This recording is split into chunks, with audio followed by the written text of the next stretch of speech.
ഇവയെ കാക്ഷിക്കുന്നു ഞാൻ, യേശുവേ നോക്കി ജീവിപ്പാൻ ഇവയെ കാക്ഷിക്കുന്നു. ദൈവത്തിൻ്റെ അതിപരിശുദ്ധമായ നാമം വാഴ്ത്തപ്പെടുമാറാകട്ടെ. അനുഗ്രഹമേറിയ ഒരു ദിവസം കൂടി കാണുവാൻ സ്വർഗത്തിലെ ദൈവം നമ്മെ ഇടയാക്കുന്ന വലിയ കൃപകൾക്കായി നമുക്ക് ദൈവത്തെ സ്തുതിക്കാം. അപ്രകാരം ഇന്നീ ദിവസത്തിൽ നമുക്ക് ദൈവത്തിൻ്റെ മാറ്റമില്ലാത്ത വചനങ്ങളെ ചിന്തിച്ചുകൊണ്ട് ധ്യാനിച്ചുകൊണ്ട് നമ്മുടെ ജീവിതങ്ങളെ ക്രമപ്പെടുത്തി മുന്നോട്ട് നീങ്ങുന്നത് ഏറ്റവും അനുഗ്രഹപ്രദമായിരിക്കും. അപ്രകാരം നൽകപ്പെട്ടിരിക്കുന്നതായിട്ടുള്ള ഭാഗം എന്ന് പറയുന്നത് മാംസം കൂടാതെ പോഷക സമൃദ്ധമായ ഭക്ഷണം ഒരുക്കുക എന്നുള്ളതാണ്. നൽകപ്പെട്ടിരിക്കുന്ന വേദവാക്യം, ഗിലെയാദിൽ സുഗന്ധ തൈലമില്ലയോ, അവിടെ വൈദ്യൻ ഇല്ലയോ, എൻ്റെ ജനത്തിൻ പുത്രിക്ക് രോഗശമനം വരാതെ ഇരിക്കുന്നതെന്ത്? യിരെമ്യാ പ്രവചനം 8-ാം അധ്യായം അതിൻ്റെ 22-ാമത്തെ വാക്യം. ഇവിടെ നാം ചിന്തിക്കുമ്പോൾ ദൈവം ചോദിക്കുന്നു, യിരെമ്യാ പ്രവാചകനിലൂടെ ഗിലെയാദിൽ സുഗന്ധ തൈലം ഉണ്ടായിരുന്നിട്ടും എന്തുകൊണ്ടാണ് അവർക്ക് രോഗശമനം ലഭിക്കാതെ ഇരിക്കുന്നത് എന്ന്. ഇനി പുറപ്പാട് പുസ്തകത്തിലേക്ക് നാം കടന്നു ചെല്ലുമ്പോൾ അവിടെ വളരെ സ്പഷ്ടമായിട്ട് ഇസ്രായേൽ ജനങ്ങളെ മിസ്രൈം ദേശത്ത് നിന്നും വാഗ്ദത്ത കനാൻ ദേശത്തേക്ക് കൊണ്ടുപോയിക്കൊണ്ടിരിക്കുന്ന വേളയിൽ സ്വർഗത്തിലെ ദൈവം മോശ പ്രവാചകനിലൂടെ ഇസ്രായേൽ ജനങ്ങളോട് പറയുന്നു, മിസ്രൈമ്യർക്ക് വരുത്തിയിരിക്കുന്ന ഒരു വ്യാധിയും ഒരു ബാധയും നിങ്ങളുടെ മേൽ അടുക്കുകയില്ല എന്ന്. സൗഖ്യമാക്കുന്ന യഹോവയായ ദൈവം നിങ്ങൾക്ക് സൗഖ്യം നൽകുമെന്ന് ദൈവത്തിൻ്റെ വചനം അവിടെ പറഞ്ഞിരിക്കുന്നു. അപ്പോൾ നമുക്കിടയിൽ രോഗങ്ങൾ കടന്നു വരുവാൻ, നമുക്കിടയിൽ ആരോഗ്യ സംബന്ധമായ പ്രശ്നങ്ങൾ കടന്നു വരുവാൻ എന്താണ് കാരണം എന്ന് നാം ചിന്തിക്കേണ്ടത് ഏറ്റവും അത്യന്താപേക്ഷിതമാണ്. ഇവിടെ ഗ്രന്ഥകർത്താവ് പറയുന്നതായിട്ടുള്ള കാര്യം, നാം മാംസാഹാരം വർജിച്ചുകൊണ്ട് നമ്മുടെ ആരോഗ്യങ്ങളെ അല്ലെങ്കിൽ നമ്മുടെ ജീവിതങ്ങളെ, നമ്മുടെ ആരോഗ്യ രീതികളെ, നമ്മുടെ ഭക്ഷണക്രമങ്ങളെ നമ്മൾ ക്രമീകരിക്കേണ്ടത് ഏറ്റവും അത്യന്താപേക്ഷിതമാണ് എന്ന് ഇവിടെ പറഞ്ഞിരിക്കുന്നു. എപ്രകാരം നമുക്ക് മാംസ ആഹാരം ഉപയോഗിക്കാതെ നമുക്ക് നമ്മുടെ ആരോഗ്യത്തെ, നമ്മുടെ ഭക്ഷണക്രമങ്ങളെ ക്രമീകരിക്കാം എന്നുള്ളതിന് ഇവിടെ ചില ഉദാഹരണങ്ങൾ നൽകിയിരിക്കുന്നു.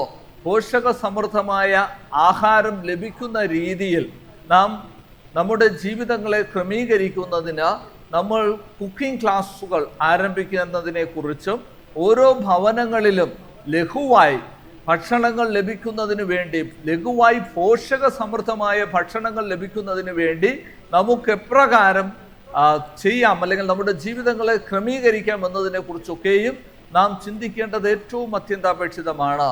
അന്ത്യനാളുകളിൽ നാം ഭക്ഷിക്കുന്നതായിട്ടുള്ള ഭക്ഷണങ്ങൾ, പ്രത്യേകിച്ച് മാംസാഹാരത്തിൽ നിരവധിയായിട്ടുള്ള ദൂഷ്യവശങ്ങൾ അടങ്ങിയിരിക്കുന്നു എന്ന് ശാസ്ത്രലോകം തെളിയിച്ചു കൊണ്ടിരിക്കുന്നു.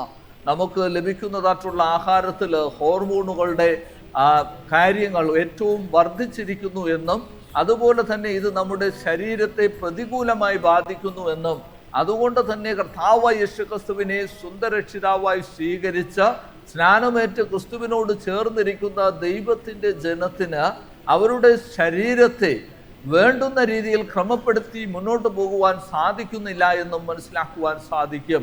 നമ്മുടെ ശരീരം വളരെ ഭംഗിയായി ഇരിക്കണമെങ്കിൽ ആരോഗ്യമുള്ള ഒരു ശരീരത്തിലെ ആരോഗ്യമുള്ള ഒരു മനസ്സുണ്ടാവുകയുള്ളൂ എന്ന് നമുക്ക് കാണുവാൻ സാധിക്കും.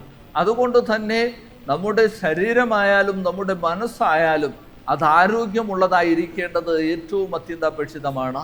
എന്നാൽ ഇന്ന് ലോകത്ത് ലഭിക്കുന്നതായിട്ടുള്ള ഫാസ്റ്റ് ഫുഡുകൾ, അതുപോലെ തന്നെ സോഫ്റ്റ് ഡ്രിങ്കുകൾ, അതുപോലെ തന്നെ മറ്റ് പലവിധമായിരിക്കുന്ന ആഹാരങ്ങൾ, പോഷക സമൃദ്ധമല്ലാത്ത ആഹാരങ്ങൾ നമ്മൾ ഭക്ഷിക്കുന്നതിലൂടെ നമുക്ക് മാനസിക വൈകല്യങ്ങൾ ഉണ്ടാകുന്നു എന്നും നമ്മുടെ ചിന്താരീതികൾ മാറുന്നു എന്നും അതുപോലെ തന്നെ നമ്മുടെ ആരോഗ്യ രീതിയിൽ അല്ലെങ്കിൽ നമ്മുടെ ശരീരപ്രകൃതത്തിന് വ്യത്യസ്തത ഉണ്ടാകുന്നു എന്നും ശാസ്ത്രലോകം പറയുന്നു. അതുകൊണ്ട് നാം ഇവയൊക്കെയും വർജിച്ചുകൊണ്ട് പോഷക സമൃദ്ധമായ ആഹാരം കഴിച്ച നമ്മുടെ ശരീരത്തെയും മനസ്സിനെയും പുതുക്കമുള്ളതാക്കി കർത്താവായ യേശുക്രിസ്തുവിൻ്റെ വീണ്ടും വരവിന് വേണ്ടി കാത്തിരിക്കണം എന്ന തിരുവചനത്തിലൂടെ നമുക്ക് മനസ്സിലാക്കുവാൻ സാധിക്കും. അതുകൊണ്ട് നമ്മുടെ ജീവിതങ്ങളിൽ നാം ഭക്ഷിക്കുന്നതായിട്ടുള്ള ആഹാരം അത് മാംസാഹാരം വെടിഞ്ഞ, മത്സ്യാഹാരം വെടിഞ്ഞ നമ്മൾ പോഷക സമൃദ്ധമായ സസ്യാഹാരത്തിലേക്ക് തിരിയേണ്ടതിൻ്റെ ആവശ്യകതയെക്കുറിച്ച് ഇവിടെ ചൂണ്ടിക്കാണിക്കുന്നു. അതുകൊണ്ട് ആരോഗ്യപരമായ ഒരു ജീവിതം നയിക്കുന്നതിന് വേണ്ടി, രോഗത്തിൽ ചെന്നിട്ട് രോഗസൗഖ്യത്തിന് വേണ്ടി പോകുന്നതിന് പകരം ആരോഗ്യമുള്ള ഒരു ജീവിതം നയിക്കുന്നതിന് വേണ്ടി നമുക്ക് മാംസാഹാരങ്ങളെ വെടിഞ്ഞ നല്ല ഭക്ഷ്യങ്ങൾ കഴിച്ച, അല്ലെങ്കിൽ നല്ല ആഹാരം കഴിച്ച നമ്മുടെ ജീവിതങ്ങളെ ക്രമപ്പെടുത്താം. അതിനായി ദൈവം നമ്മെല്ലാവരെയും അനുഗ്രഹിക്കുമാറാകട്ടെ. നമുക്ക് കണ്ണുകളടച്ചൊരു നിമിഷം പ്രാർത്ഥിക്കാം.